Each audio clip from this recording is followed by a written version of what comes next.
ما كان محمد أبا أحد من رجالكم أعوذ بالله من الشيطان الرجيم بسم الله الرحمن الرحيم قد أفلح من تزكى وذكر اسم ربه فصلى سورة الأعلى 14-15 قد أفلح সফলতা অর্জন করেছে সেই ব্যক্তি যে মান তাযাক্কা, যে পবিত্রতা অবলম্বন করেছে, যে আত্মশুদ্ধি করেছে, নিজেকে পরিশুদ্ধ করেছে পাপ থেকে, গুনাহ থেকে, শিরিক থেকে, আল্লাহর নাফরমানি থেকে। ওয়াযাকারা ইসমা রাব্বিহি ফাসাল্লা, সাফল্যের তিনটি সূত্র, একটা হলো যে তাজকিয়া করেছে, ওয়াযাকারা ইসমা রাব্বিহি, এবং যে নিজের প্রতিপালকের নাম নিয়েছে অর্থাৎ বেশি বেশি রবের জিকির করেছে, ফাসল্লা ও সলাত আদায় করেছে। তো দুনিয়া আখেরাতে সাফল্য পেতে হলে আমাকে প্রথমত আত্মশুদ্ধি অর্জন করতে হবে, আমার তাজকিয়ায়ে নফস হতে হবে, আমাকে পরিশুদ্ধ হতে হবে। প্রথমত জিকির থেকে, শিরিক থেকে, গুনাহ থেকে, আল্লাহর নাফরমানি থেকে, অহংকার থেকে, রিয়া থেকে ইত্যাদি থেকে আমাকে পরিশুদ্ধ হতে হবে। আর তাজকিয়া বা আত্মশুদ্ধি বা পরিশুদ্ধি লাভের উপায়, প্রধানতম মাধ্যম, আসবাব দুটি, মৌলিকভাবে দুটি, অনেক হতে পারে, মৌলিকভাবে দুটি আল্লাহ তাআলা এই আয়াতে বলেছেন। সেই তাজকিয়া প্রধানতম মৌলিকতম উপাদান, উপায়, মাধ্যম কি?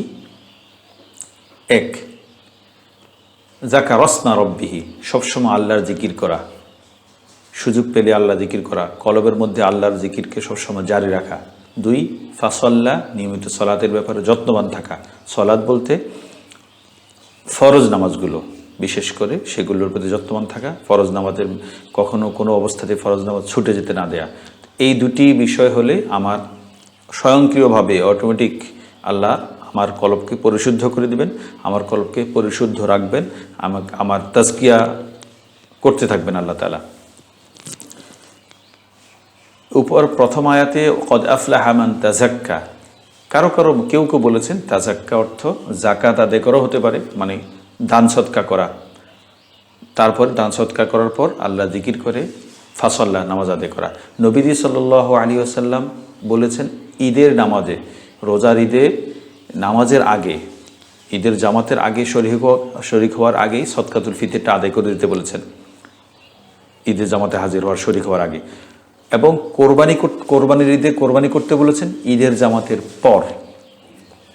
এর হিকমত হলো ঈদের নামাজের আগে কোরবানি হলে তাহলে নামাজ আদায়টা বিঘ্নিত হতে পারে, নামাজ আদায় ব্যাঘাত ঘটতে পারে। কারণ জবে করা, গোশত কোটা, চামড়া খালানো, অনেক কাজ আছে, যে কাজের গায়ে শরীরে রক্ত লেগে যাবে ইত্যাদি ইত্যাদি নানা সমস্যা হতে পারে, নামাজটা কখনো বাদও পড়তে পারে। এই জন্য কোরবানি ঈদে নামাজের মূল কাজ যেটা কোরবানি করাটা নামাজের পরে।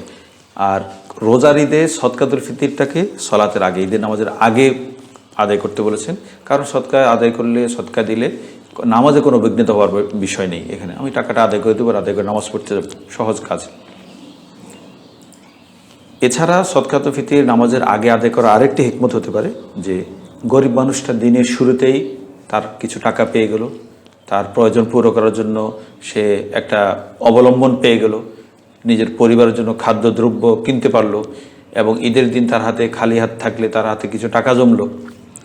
আর অন্যদিকে ঈদের নামাজের আগে ঈদের কোরবানি না করার আরও একটি হিকমত থাকতে পারে যে গোশত খাওয়া, যেটা কোরবানি করে যে গোশত খাবে, গোশত খাওয়াটা মানুষের মৌলিক চাহিদার অন্তর্ভুক্ত নয়।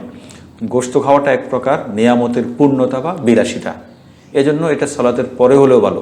কিন্তু এটা সদকাতুল ফিতরটা আদায় করার মাধ্যমে একজন মানুষের মৌলিক চাহিদা পূর্ণ হবে। একজন মানুষের যার যে একজন প্রয়োজনীয় দ্রব্য, ঈদের দিনও তার ঘরে হয়তো খাবার নেই, তার হয়তো নুন নেই, তার ঘরে হয়তো চাল নেই, সে সেটা পূরণ করতে পারবে। এইটা মৌলিক চাহিদার অন্তর্ভুক্ত হওয়ার কারণে ঈদের নামাজের আগেই সদকাতুল ফিতরটা আদায় করে দেওয়া উত্তম এবং নবীজির হুকুম। এই দুটি আয়াত থেকে আমরা একটি আমল বের করতে পারি, কোরআনী আমল, যে কদ আফলাহা মান তাযাক্কা ওয়া যাকারা ইসমা রাব্বিহি ফাসাল্লা।